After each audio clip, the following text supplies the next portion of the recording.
जय गुरुदेव।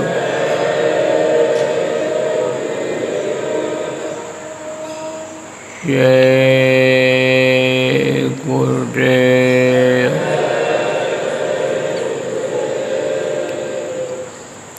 जय गुरुदेव नाम किसका? जय गुरुदेव नाम किसका? प्रभु का पावन नाम। प्रभु का पावन नाम।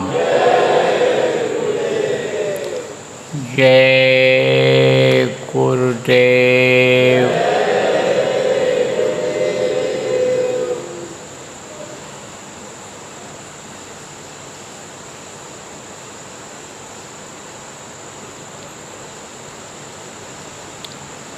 सर्वसमर्थ सर्वत्र स्मरणीय दीनबंधु दाता दयाल कृपा निधान परम पूज्य गुरु जी महाराज,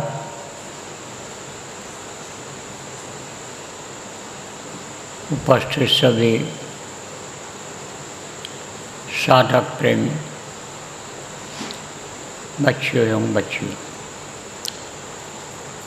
आज 20 जून 2025 सायंकाल की बेला ध्यान भजन के बाद का समय, आश्रम उज्जैन मध्य प्रदेश।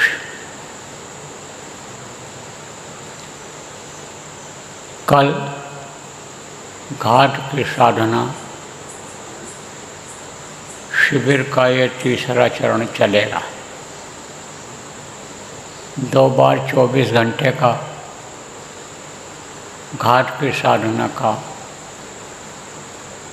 अपने लोगों ने अभ्यास किया, शिविर लगाया।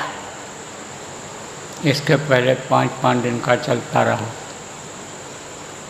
लेकिन सब जगह लोगों को सुविधा मिल जाए, मौका मिल जाए, ज़्यादा से ज़्यादा जगहों पर लग जाए, जिनके पास कम समय है उनको भी मौका मिल जाए, इसलिए व्यापक रूप से जगह जगह प्रसाद में शिविर लगाने के लिए कहा गया। और आप बहुत से लोग लगाए भी, देश विदेश में लगाए, और संकल्प बनाया कि यह जो गुरु पूर्णिमा के पहले 5 शिविर लगानी है, इसको हम जगह जगह नई नई जगहों पर जहाँ भी सत्संगी नामदानी है लगाएंगे, लगवाएंगे। तो जिस चीज़ का प्रेमी संकल्प बन जाता है वो पूरा होता है, और जो संकल्प बना के काम करते हैं गुरु महाराज उसको पूरा करते हैं। जिन्होंने सोचा कि हम चलेंगे बैठेंगे, ज़्यादा देर नहीं बैठ पाएंगे, घंटा आधा घंटा ही बैठ लेंगे, और दया हो गई,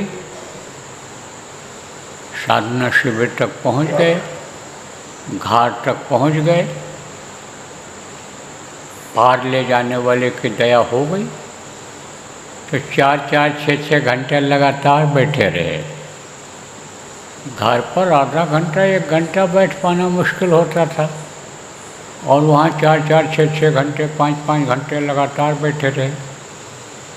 पता भी नहीं चला कि इतना समय निकल कैसे गया, कब निकल गया। लेकिन उनको हुआ लाभ, इनका तन मन सच्चा था, और जो ये संकल्प बनाए थे कि हमको जाना है, बैठना है, बहुत लोगों को लाभ हुआ। कुछ भी अंतर में नहीं दिखाई सुनाई पड़ा, लेकिन मन को शांति तो मिल ही गई। आप प्रेमियों, जो काम अपने लोगों को बड़ा काम करना है, जिससे सबको सुख शांति मिल जाए,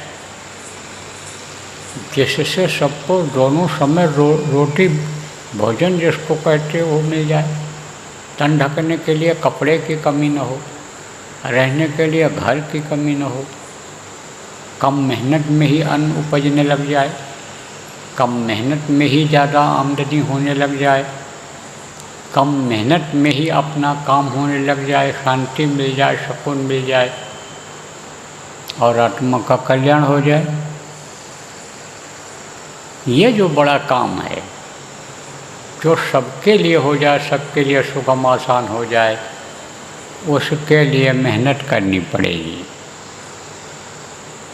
जितने भी नामदानी हो, जितने भी सत्संगी हो, कार्यकर्ता हो, जिनको कुछ दया का आभास हो गया है, अनुभव हो गया है, गुरु के दया की मिठास मिल गई है, आप लोगों को सबको यह लक्ष्य बनाना चाहिए, उद्देश्य बनाना चाहिए, यह निशाना बनाना चाहिए कि जितने भी नामदानी हैं सब भजन करने लग जाएं,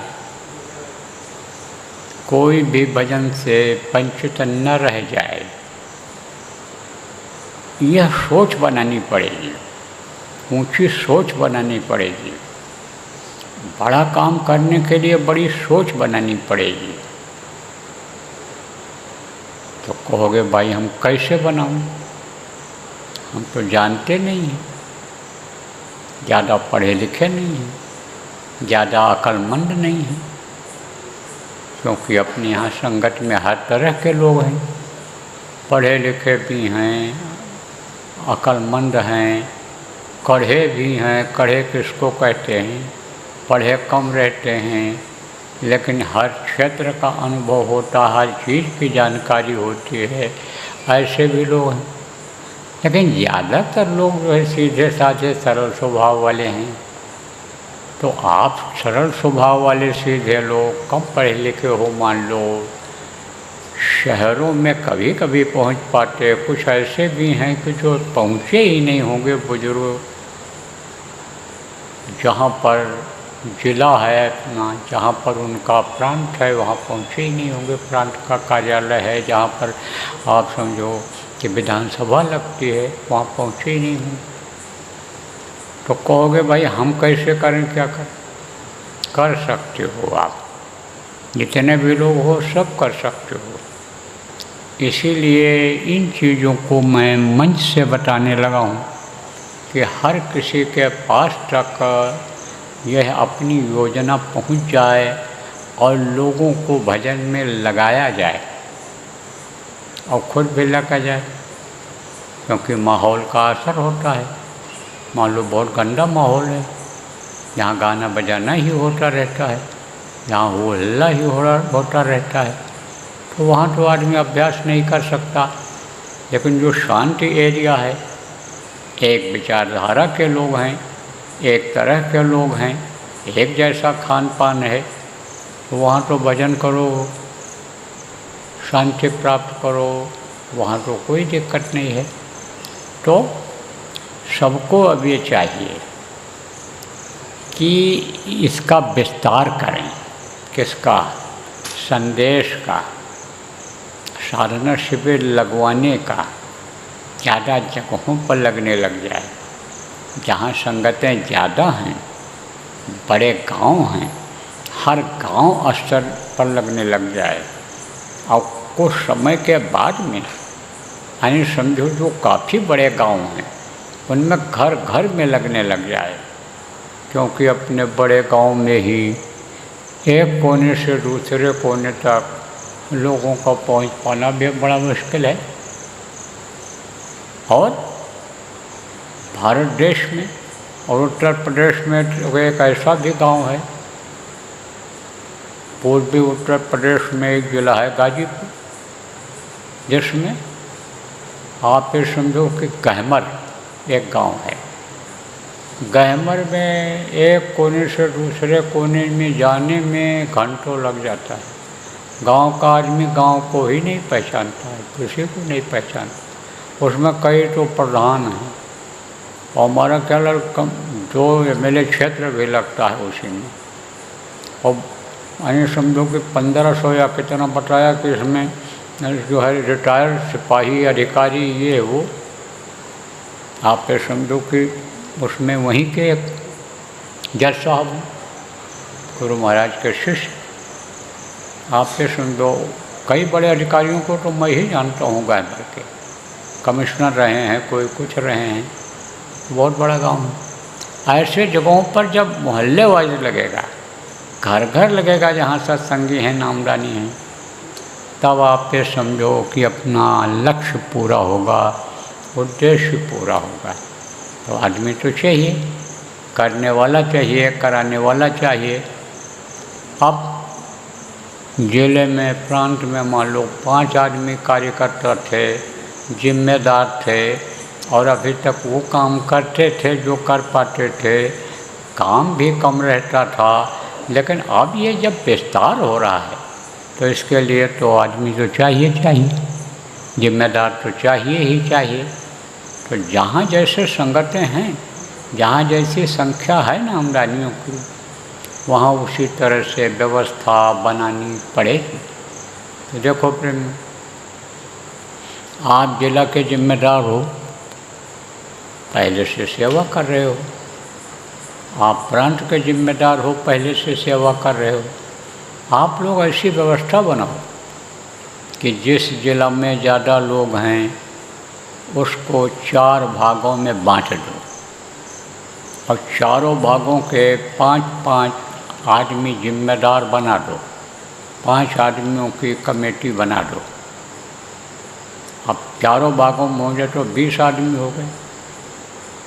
और वो 20 आदमी क्या करें, 5-5 आदमी एक क्षेत्र के क्या करें, अपने अपनी एरिया जहाँ तक नहीं ये बांटे कि यहाँ से यहाँ तक का इन तहसीलों का ये देखेंगे, इस मोहल्ले का शहर में ये देखें, वो उसको 4 भागों में बांट दें। फिर वो चाहें तो 5 आदमी, अच्छा फिर 5 आदमी उसमें बना लें। और तो भी अगर ज़्यादा सत्संगी हों, ज़्यादा घर हों, तो फिर वो 5-5 बना दें। फिर वो लोग घर घर बना देंगे, घर घर एक आदमी मुखिया बना देंगे, घर घर एक आदमी प्रेरणा देने वाला, समझाने वाला बना दें कि भाई साधना शिविर वहाँ लग रही है। वही घर घर के जिम्मेदार 10 घर वाले हैं मान लो, और 10 में जिम्मेदार एक बना दिए गए। 10 लोग मिलकर के राय बना लें कि किसके यहाँ साधना शिविर लग सकती है, वहाँ साधना शिविर लगा दें, और अपने अपने घर के लोगों को ले आकर के अखंड साधना शिविर में बैठा दें। अब आप कहोगे कि 24 घंटे की रोज़ साधना शिविर लगेगी नहीं, तो 5-5 घंटे की तो रोज़ लग जाएगी। 5-5 घंटे की, 5 घंटे की तो रोज़ लग जाएगी, और लगनी शुरू हो गई। अपने जितने बड़े आश्रम हैं सब जगह लगनी लग गई, और छोटे आश्रमों पर भी आप लोग व्यवस्था बना दो, जहाँ उठने बैठने की जगह है वहाँ बना दो। जो जिम्मेदार हो प्रांत के ज़िले के, जिन जिलों में लोग हो जिम्मेदार, वो मिल कर के प्रांत के लोगों से सलाह ले कर के, मदद ले कर के वहाँ भी व्यवस्था बना दो। तो वहाँ भी 5 दिन का लगातार 5 घंटे का रोज़ लगातार चलेगा। तो जब आदमी जाएगा, बैठने की आदत बनेगी, और लगातार 2-2.5 घंटा बैठेगा, और मन ये रुकने लगेगा, खान पान चाल चलन बिगड़ेगा नहीं उसका, अपनी अपनी गलती का माफ़ी मांगने लग जाएगा, और जो गलती किया है वो कर्म जो इकट्ठा है, भजन में मन नहीं लगता है, जब वो कटने लग जाएंगे, खुद वो अच्छा महसूस करने लग जाएगा, हल्का हो जाएगा, और फिर आप ये समझो जैसे कर्म कटेंगे तैसे मन रुक जाएगा, और चढ़ाई हो जाएगी ऊपर। जो काम के लिए जाएगा कि हमारी आत्मा परमात्मा तक पहुंच जाए, ऊपरी लोकों में आने जाने लग जाए, वो काम प्रेमियों विश्वास करो वो पूरा हो जाएगा। इसलिए इस वक्त पर जितने भी जिम्मेदार हो आप लोग कमेटियां बनाना शुरू कर दो, ज़्यादा से ज़्यादा कमेटी बन जाए गुरु पूर्णिमा तक, इस बात की कोशिश करो। और ये कमेटियां बन जाएंगी तो आपको व्यवस्था करने में भी आसानी हो जाएगी। अभी तो पूछा जाए आपसे कि आपके कितने आदमी जिला से आ रहे हैं, प्रांत से कितने आदमी आ रहे हैं, तो सही डाटा ही आपको नहीं मिल पाएगा, क्योंकि व्यवस्था नहीं बनी है। जहाँ व्यवस्था बन गई है, देश में ऐसे भी कुछ गांव हैं जहाँ व्यवस्था बन गई है कि घर स्तर का, घर स्तर का एक आदमी तैयार हो गया। अब उससे ये जो ऑनलाइन की व्यवस्था बन गई है, जो IT वाले हैं, जब पूछेंगे कि भाई आपके परिवार से कोई चल रहा है, कितने लोग चल रहे हैं गुरु पूर्णिमा, कितने लोगों को फॉर्म भरवाया आपने नामदान दिलाने के लिए, तो पता चल जाएगा कि नहीं कि इनके घर से 3 जा रहे हैं, 1 जा रहा है। बड़ा परिवार है, कोई कहेगा भाई हम 8 आदमी जा रहे हैं, कोई कहेगा हमारा पूरा परिवार जा रहा है, कोई कहेगा हम 20 आदमी तैयार किए हैं, कोई 5 आदमी, कोई 2 आदमी फॉर्म भरवा दिया है हमने। तो प्रेमियों समझो आप कि पता चल जाएगा कि नहीं चल जाएगा। अरे जिम्मेदारों को ये सोचना चाहिए कि उनको मालूम हो जाएगा कि नहीं हो जाएगा कि हमारे ज़िला से इतने लोग जा रहे हैं। अब वो जो भजन करते हैं उनमें से जब बना दोगे आप लोगों को, तो वो भजन की वैल्यू समझते हैं, वो सेवा का भी महत्व समझते हैं, उसी में से सेवादार निकल आएंगे। और जो पहुंच जाएंगे गुरु पूर्णिमा में, टेंट लगवा देंगे, भंडारे व्यवस्था करा देंगे, भंडारा चला देंगे, सब काम आपका हो जाएगा। तो जिम्मेदारों को इस बात को सोचना चाहिए कि भाई हमारी जिम्मेदारी कम हो जाएगी और हमको कोई वहाँ दिक्कत नहीं आएगी कि हमने इंतज़ाम 2000 आदमियों को किया और आ गए 3500 आदमी, 4000 आदमी, तो हम कहाँ रखें, क्या करें, बड़ा मुश्किल परेशानी आ जाती है। हर तरह की पानी, बिजली, लेट्रिन, खाने पीने की सबकी ज़रूरत कैंपों में भी आदमी को पड़ती है, जहाँ जाता है वहाँ भी पड़ती है। तो व्यवस्था कैसे हो पाती है, बहुत मुश्किल हो जाता है, खींचातानी हो पाती है, खींचातानी रहती है।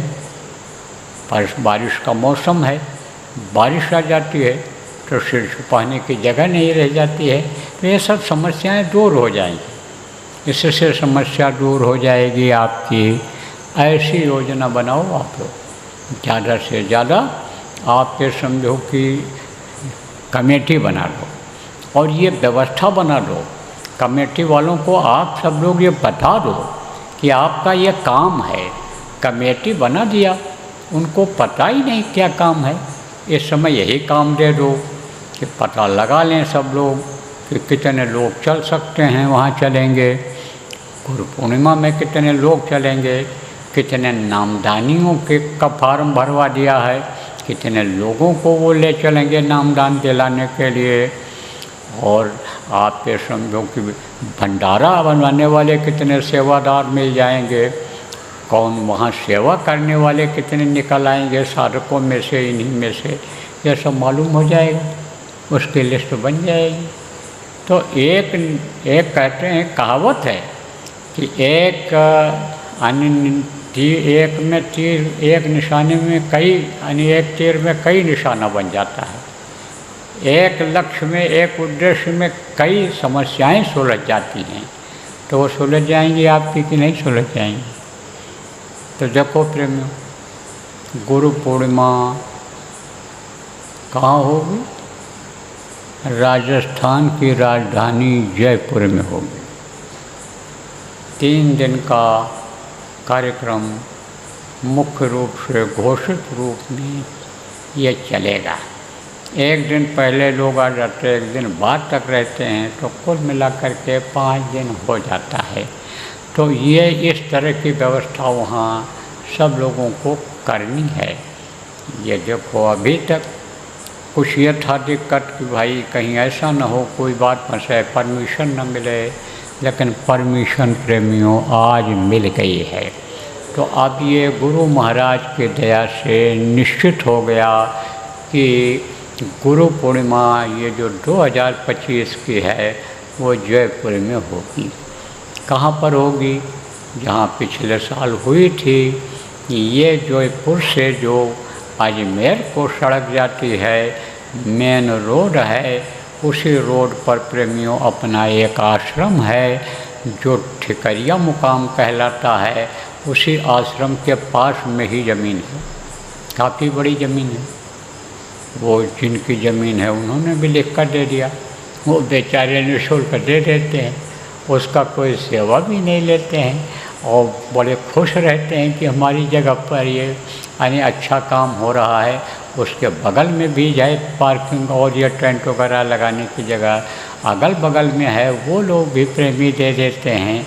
तो वो जगह की भी परमिशन मिल गई और प्रशासनिक परमिशन, नियम कानून के अंतर्गत जो काम हम लोग करते हैं उसके अंतर्गत वाली भी परमिशन मिल गई। तो अब ये निश्चित हो गया कि गुरु पूर्णिमा जयपुर में गुरु महाराज के दया से होगी।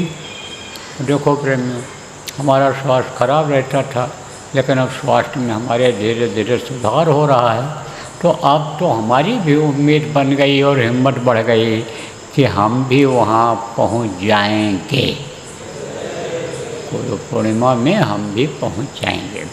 और हम तो थोड़ा पहले भी पहुँच जाते हैं, तो हम पहले भी वहाँ पहुँच सकते हैं। अब क्या करना चाहिए इनको, राजस्थान के प्रेमियों को, जयपुर के प्रेमियों को तैयारी में दिन रात एक कर देना चाहिए, क्योंकि तैयारी के लिए इनके पास समय कम है इस बार में। और भीड़ का कुछ कहा नहीं जा सकता है, पिछले साल से ज़्यादा भी भीड़ हो सकती है। तो इंतज़ाम तो अब युद्ध स्तर जिसको कहते हैं उस स्तर पर करना होगा। ये सब लोगों को समझ लेना है कि हमारे घर में मेहमान आ रहे हैं, हमारे घर में शादी जैसा उत्सव होने वाला है। तो हम जैसे शादी ब्याह में घर के किसी उत्सव कार्यक्रम में खुशी के मौके पर यानी दौड़ दौड़ करके काम करते हैं कि हमारे यहाँ मेहमान आएंगे, उनके रहने खाने की व्यवस्था करनी है, उस तरह से अपना सब लोगों को जयपुर, आसपास के लोग और पूरे राजस्थान को यानी समझ करके करने की ज़रूरत है। अब कहा गया है कि जो जितना गुड़ डालेगा उतना ही मीठा होगा। तो उनको अपनी जिम्मेदारी समझनी है, अपनी व्यवस्था बनानी है। और देश विदेश के जो संगत के लोग हो, आपको क्या सोचना है कि भाई हमारे गुरु महाराज की गुरु पूर्णिमा है, हमको गुरु महाराज का पूजन का मौका मिलेगा, हमको महापुरुषों की उपस्थिति में गुरु के दया लेने का अवसर मिलेगा, हमको भजन ध्यान करके गुरु का दर्शन, और पिछले दिनों में जो महापुरुष आए जिनका आवाहन किया जाएगा, हमको विश्वास है वहाँ आएंगे, उनका दर्शन अंतर में करने का मौका मिलेगा। तो आप लोग तैयारी करो अपना समझ करके, और ये भी सोचो कि भाई अपना कार्यक्रम है और अपने लोगों को चलना है और अपने परिवार को लेकर चलना है, अपने गांव, अपने ज़िला, अपने प्रदेश के लोगों को लेकर चलना है। तो वहाँ हमको पहले पहुँच कर के लोगों को, अपने सेवादारों को लेकर के पहुँच कर के व्यवस्था बनानी है।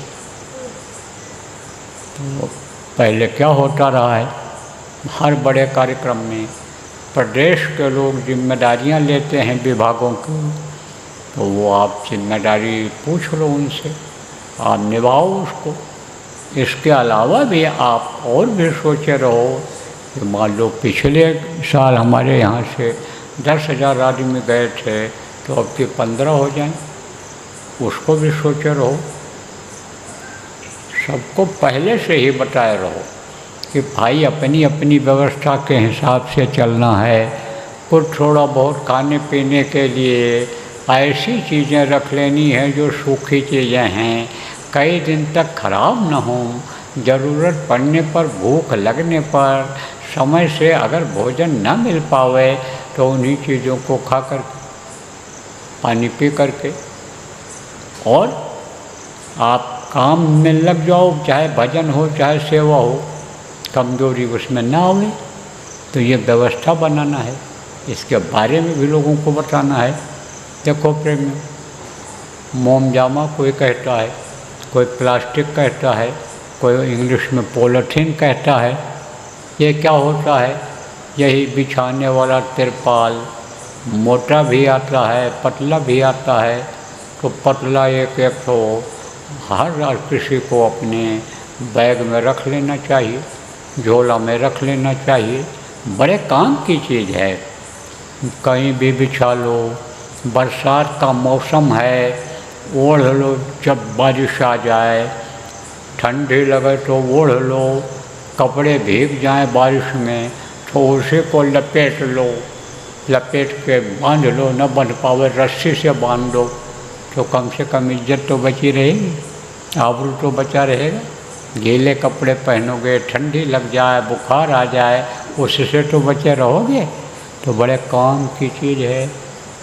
देखो प्रेम, मोटर ख़राब हो गया, टैंकर ख़राब हो गया, भीड़ में टैंकर फंस गया, पानी की कमी हो गई, आपके कैंप तक नहीं पहुंच पाया, लेकिन पानी भरे रखे रहोगे तो कम से कम पी तो लोगे। अरे पी तो लोगे, प्यास तो बुझ जाएगी, क्योंकि पानी भी शरीर के लिए ज़रूरी रहता है। और खाली पेट भी रहना ज़रूरी नहीं, खाली पेट में भी तकलीफ़ होती है, मर्ज बढ़ता है, कमजोरी आती है, तो कुछ पड़ा रहना चाहिए पेट में। तो ये व्यवस्था जब अपनी रहेगी, अपना कुछ हल्का फुल्का, ठंडी तो वहाँ होती नहीं है, गर्मी रहेगी, हल्का फुल्का कुछ बिछाने ओढ़ने का, पहनने का कपड़ा, ये तो अपना रखना ही चाहिए।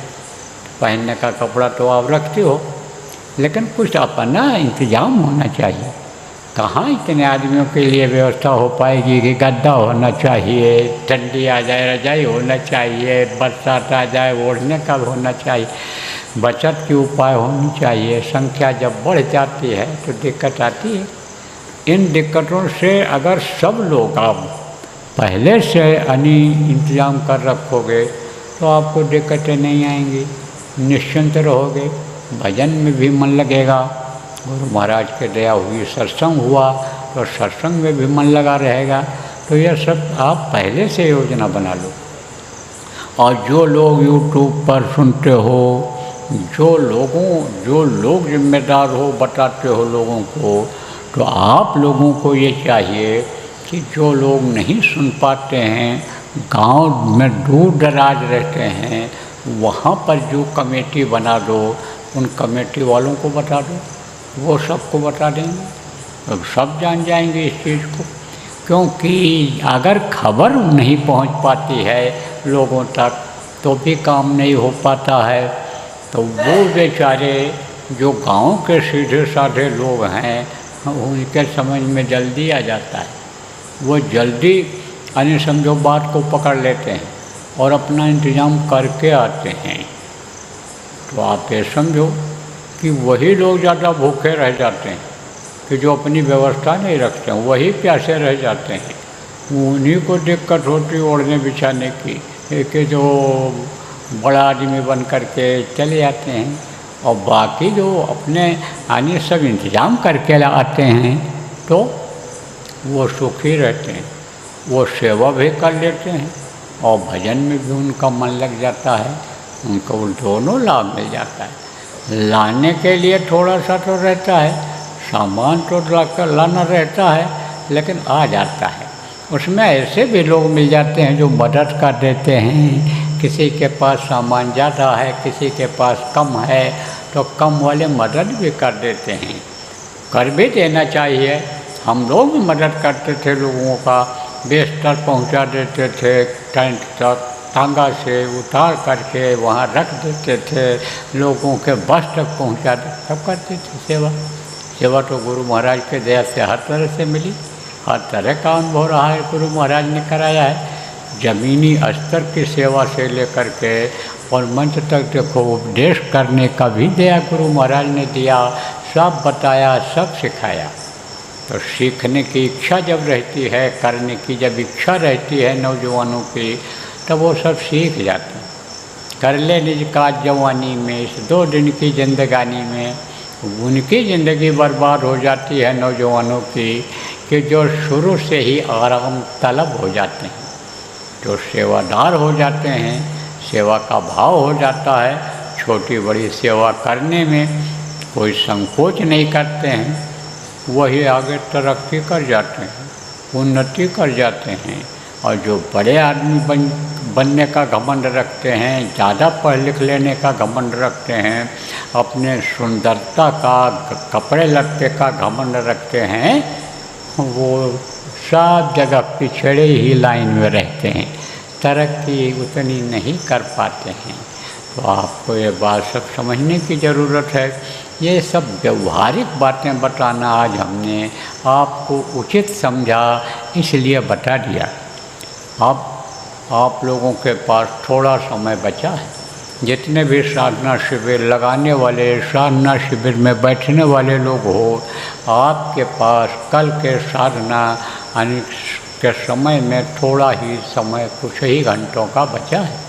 इसमें आप लोग तैयारी कर लो, ज़्यादा से ज़्यादा जगहों पर लग जाए, नई नई जगहों पर लगवाने की कोशिश करो आप, और नई जगहों पर जब लग जाए और उम्मीद कम हो जाए आपको कि नहीं अब लग पाएगा, तो पुराने लोग जिनको अभ्यास हो गया है, जहाँ पर लगा था दोबारा लगवा दो, दोबारा लगवा दो। वहाँ भी नए लोग शरीक हो जाएंगे, जो नहीं शरीक हो पाए थे वो शामिल हो जाएंगे, उनको भी लाभ मिल जाएगा।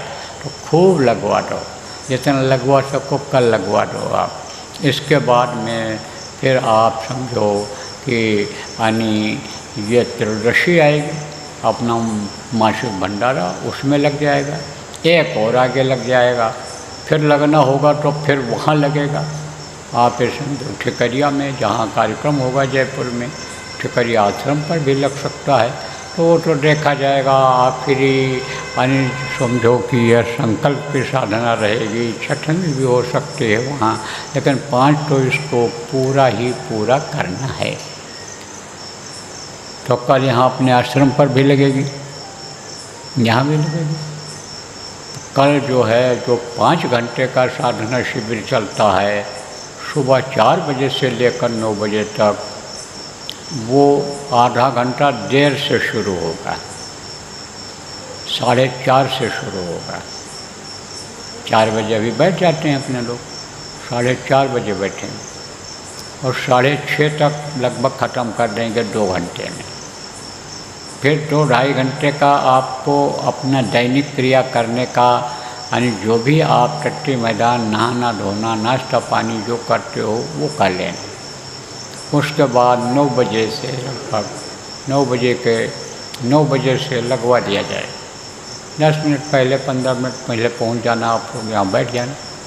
और फिर उसके बाद में जैसे शुरू किया जाता है, यानी समझो प्रार्थना होगी और मतलब यह नामधुनी होगी। उसके बाद में फिर आप हम लोग की बैठ जाया जाएगा, सुमिरन किया जाएगा, फिर ध्यान भजन किया जाएगा। जब तक समय रहेगा, जब तक बैठ सकेंगे बैठेंगे, और नहीं तो उठ जाएंगे।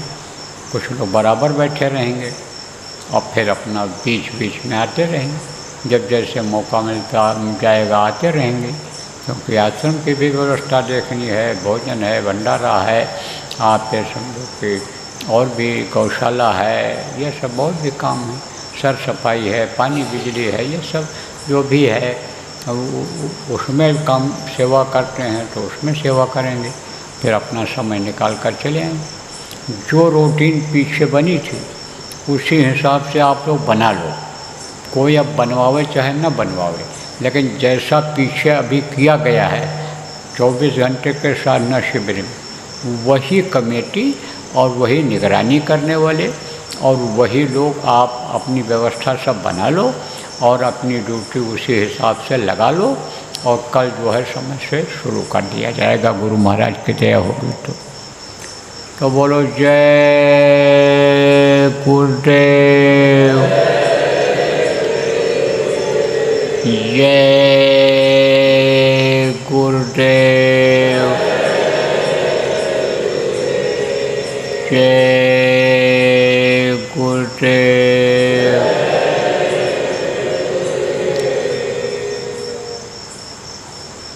गुरु चरणों में अपने लगा लीजिए, गुरु चरणों में अपने लगा लीजिए।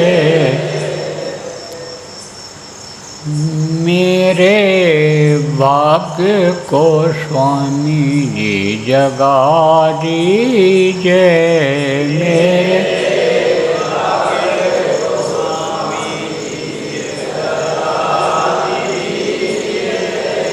मेरे भाग्य को गुरु जी जगा दीजिए, मेरे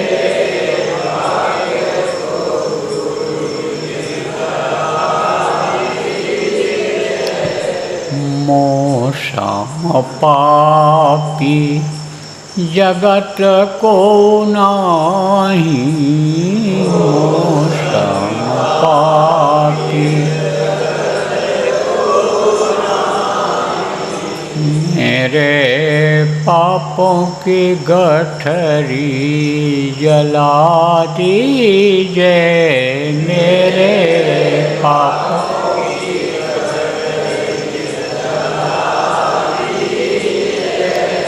मेरे भाग्य को स्वामी जी जगा दीजिए, मेरे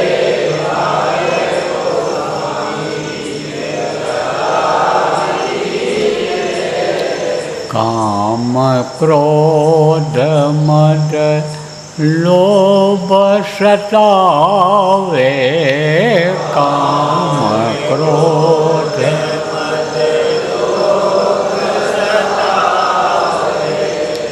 इनसे गुरु जी बचा लीजिए, इनसे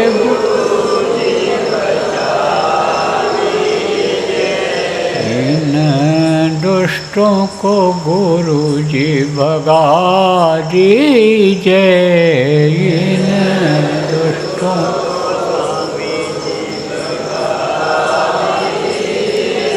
मेरे भाग्य को स्वामी जी जगा दीजिए, मेरे भाग्य को स्वामी जी जगा दीजिए। काल रुमाया बहुत भरमावे, काल रुमाया इनसे प्रभु जी बचा लीजिए, इनसे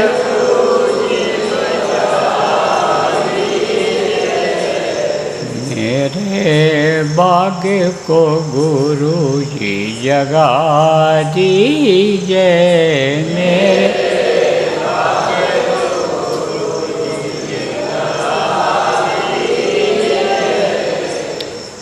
तुम्हारी दरस को ये अखियाँ हैं प्यासी, तुम्हारी दरस को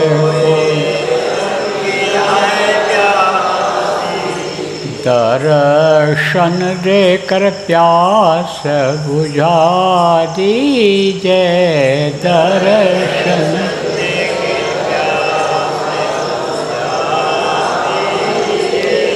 मेरे भाग्य को गुरु जी जगा दीजिए मेरे।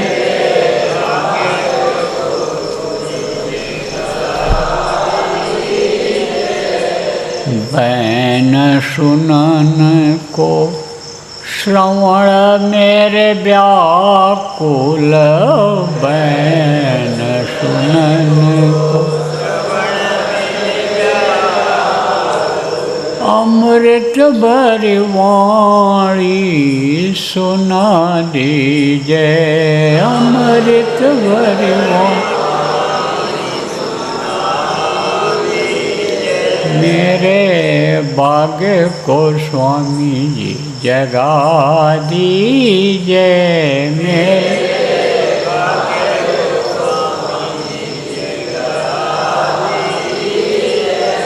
मेरे भाग्य को गुरु जी जगा दीजिए मेरे।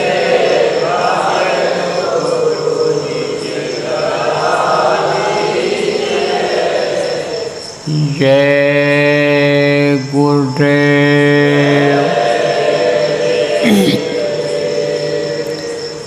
जय गुरुदेव,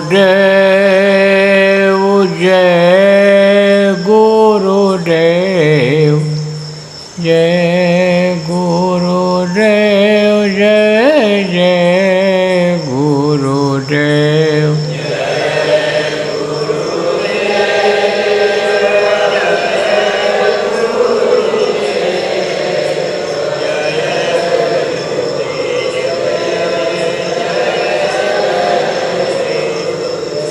जय गुरुदेव, जय गुरुदेव, जय गुरुदेव, जय जय गुरुदेव।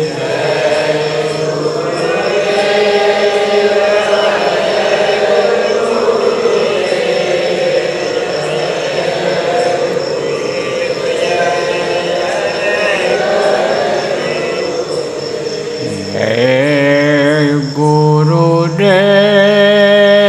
जय गुरुदेव, जय गुरुदेव, जय जय गुरुदेव।